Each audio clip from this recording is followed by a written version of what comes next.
Matapos ang mainit na Day 3, nakakuha na ng panalo ang Manila MSW Mavericks sa Week 2 ng SBA Season 1. Dik-dik ang laban ang natunghayan ng Sharks Great White Arena kagabi sa singles match sa pagitan ni Mavericks Team Captain Baseth Mukaybat at Negros Occidental Pillars Captain Oliver Villafuerte. Nakuha ng Team Manila ang 13-11 victory.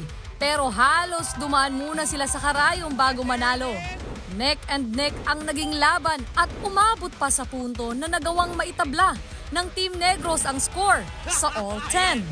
Sa Rack 20, nagkaroon ng diskusyonan ng teams matapos humingi ng foul call ang Team Manila nang mapansin nilang kulang ang players sa bench ng Team Negros. Sa particular rack na yon, yung Negros Occidental Pillars, isang player nila, naglalaro sa labas, nagpa-practice. In this case, sa ops manual natin, bawal mag-practice during the game. Yung isang coach natin, tinry pigilan yung game kasi nga, bawal ito. So yung referee natin, while having the altercation, yung isang player naman nung Negros Pillars na nasa table, tinira pa rin yung bola.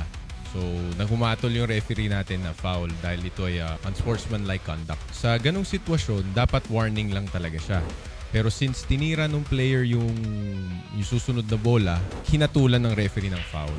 Matapos paboran sa tawag ang Mavericks, sinamantala na nila ito at tuluyan nang inilayo ang laban. Sobrang tamis ng pagkapanalong to.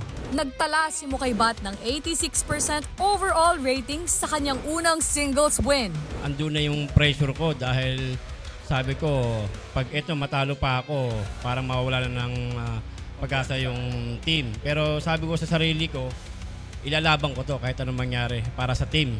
Si Villafuerte naman na merong 84% overall rating, 3 break and run at 1 golden break, inaming na-outplay ng kanyang kalaban. Medyo napipressure talaga ako. Pumabor na rin sa kanya yung bola, kontrolado niya yung bola.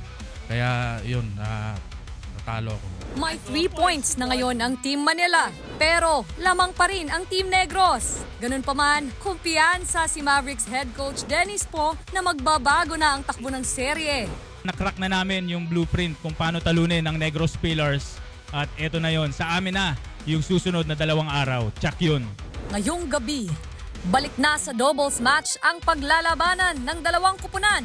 It's just a single matchup, but it's a team play. So I'm more confident on my team. I wouldn't settle for this kind of win. Patuloy ang mainit na tapatan sa bilyaran sa Day 4 ng Week 2 ng SBA Season 1.